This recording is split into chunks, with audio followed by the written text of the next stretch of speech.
Apes and Apettes, welcome back to the channel. Number one, I hope you guys are having a fantastic Good Friday and you guys have a wonderful Easter. But here in this video, I do want to go over everything you need to know on AMC currently. And this is going to be kind of a mixed video. On one hand, we're going to talk about April 27th, what I expect to happen from now until April 27th, what I expect to happen after April 27th. On the other hand, I do want to talk about why I think a squeeze is likely here shortly and what makes me so convinced on that. So it's kind of a two-part video.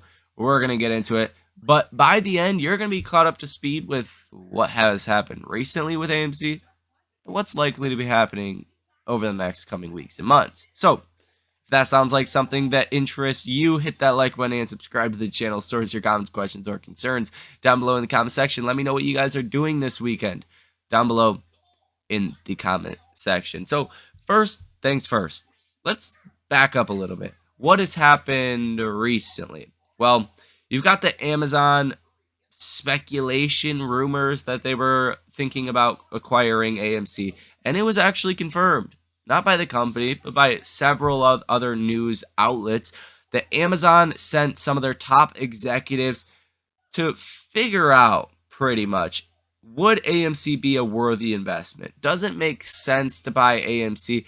And you know, they're mapping out how they could incorporate AMC into Amazon's business model. And for a lot of different reasons, it would make sense to acquire AMC. And Amazon has recently announced that they're going to invest over $1 billion a year into making exclusive movie films, right? They're going to make 10 to 15 different movies with that $1 billion to directly go to movie theaters and then obviously to Amazon Prime as well. But that showed initiative that Amazon is interested in the movie theater business. That was back in November.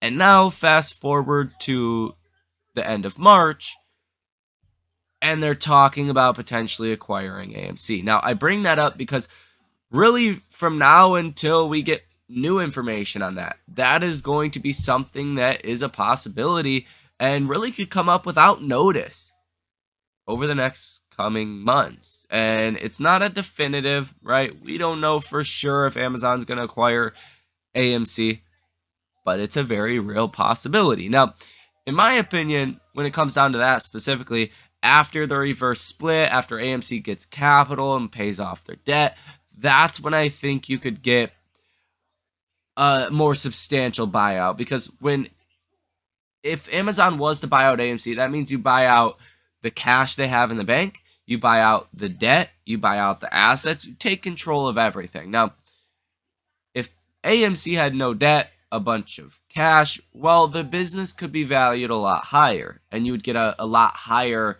of a buyout price, right?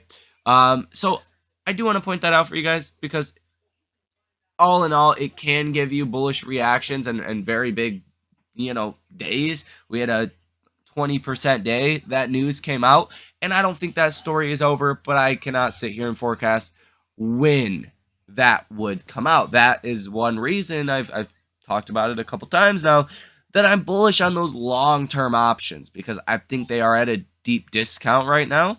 And I think there's a lot of potential, for AMC to rally exponentially from here. So that happened recently.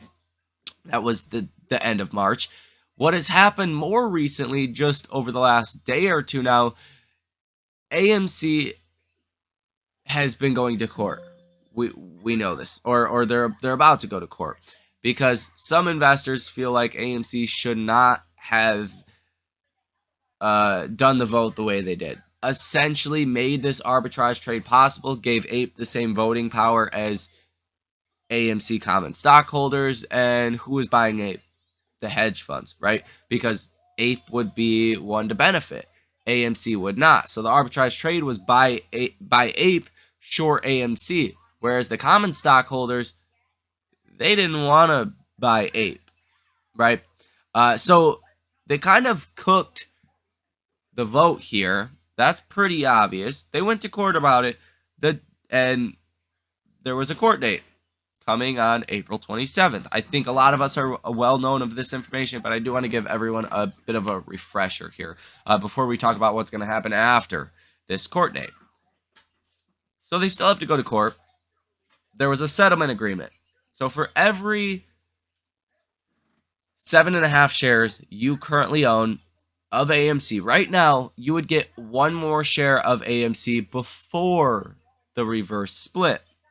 That was the settlement that they agreed on, and they asked the judge to lift what's called a status quo order. That means that AMC would be able to do the reverse split before April 27th. They would be able to do all these initiatives that they're essentially going to court for before the court date actually happened. The judge said, yeah, that's not going to happen. You guys are trying to move too fast. We need to make sure, basically, summarizing here, this is equitable for all common stockholders, that this is not going to be a problem in the future, right? That they're not going to have more court litigation, cases based off of this, right?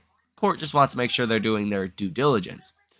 And with that being said, I think it's pretty well clear AMC common stockholders never had a vote to begin with, because the hedge funds had the same voting power as us, and they were a part of this arbitrage trade. After all, I just reported to you guys yesterday that Millennial Capital Management, they own over 5% of APE. You know they voted for this, right? You know Intera Capital voted for this, that owns over 200 million APE shares. Around 15% of the APE flow. That's 20% right there. Not to mention the other institutional investors and hedge funds that also bought APE for this trade and basically cooked the vote. So I think coming April 27th, specifically, one, there's going to be another court date. This is not over like people expect. Now, right there, I think that gives you a very bullish reaction, another 20-30% day to the upside with AMC, because nobody is really expecting that. Now, on the other hand, what comes out of that will be interesting, because from my perspective here, either you're going to, I think with certainty, you're going to get one more court date, at least, for sure. But I think coming April 27th, the judge is going to decide there's going to have to be another vote with just common stockholders, because after all, that sounds right? Another vote with just common stockholders, which would be very bullish for AMC upon that news. You're going to get the judge wanting more information. That's for sure. And it's possible that the judge might just want a vote to see if this settlement is reasonable for all AMC common stockholders. And I think all of those things does give AMC a bullish reaction after April 27th. Now, heading into April 27th, I think you get more and more bullish heading into that date. And the reason for that is what I just outlined are bullish outcomes after April 27th. The bearish outcome has already been realized, right? The stock already dropped. People were already expecting the bearish outcome here, right? Dilution in the short term. So heading into April 27th, there's going to be more doubt and uncertainty, like what's going to happen, right? It's like, I don't know, a good example of this. If you had a big doctor's appointment, or you're closing on a house, or a big investment coming on a certain date, you're going to get usually more and more anxious leading up until that date. In stock market terms, anxious when everyone is short on a name and has a lot of money on the line. Well, that anxiety usually going to lead to some shorts covering, some risk mitigation, some calls being placed, right? Some kind of way to mitigate a potential loss coming on April 27th. Hopefully that made some sense. Hopefully it all made sense. I think it did, but that's kind of what I expect from now until April 27th. Now, like I said, after I do expect another court date. And really, after April 27th is where things are going to get pretty squeezy pretty quickly. Based off of what I previously just said, I think that's when you can start to get some very big rallies. Because After that, it's not going to be a certainty that this is going to happen at all.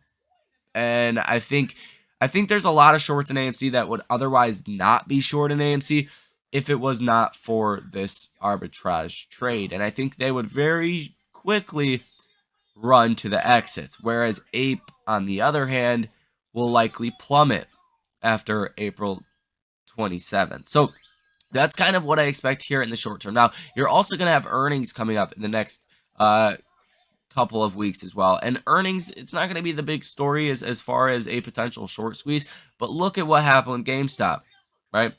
GameStop reported their first profitable quarter, stocks up 45% on that day, holding up well even now.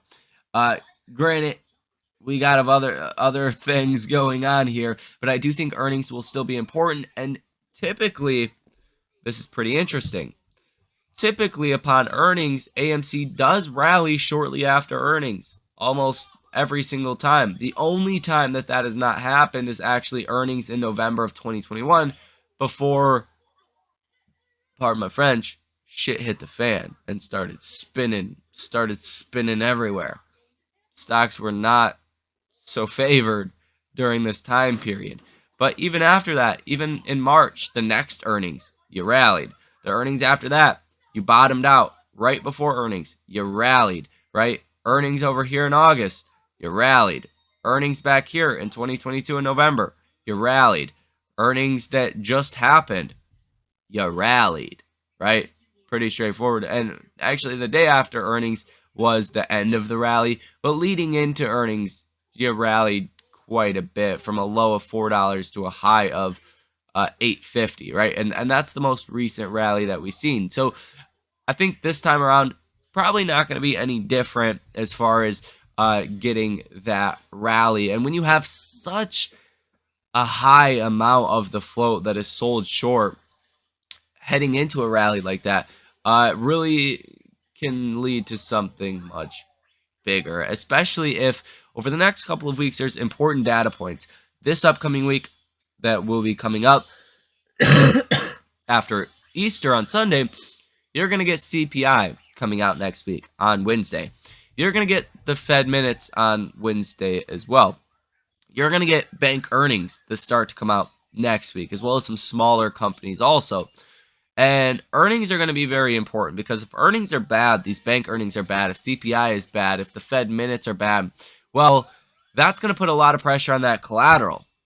And one thing about short positions and collateral, if your short position remains steady or goes higher, but your collateral falls, you need that percentage. So it all goes off a percentage, right? With AMC, it's probably 100%. So if you have $1 billion short in AMC, you probably need $1 billion of collateral in AMC. If AMC starts to go higher, you got to put more collateral in, right? If AMC in theory goes lower, you could pull back some of that collateral. But what happens if you got $1 billion short in AMC and that remains steady, and you have $1 billion of collateral in AMC, but that collateral, your tech companies, the companies that really paved the way, your Apples, Amazons, Googles, quality collateral starts to decrease in price?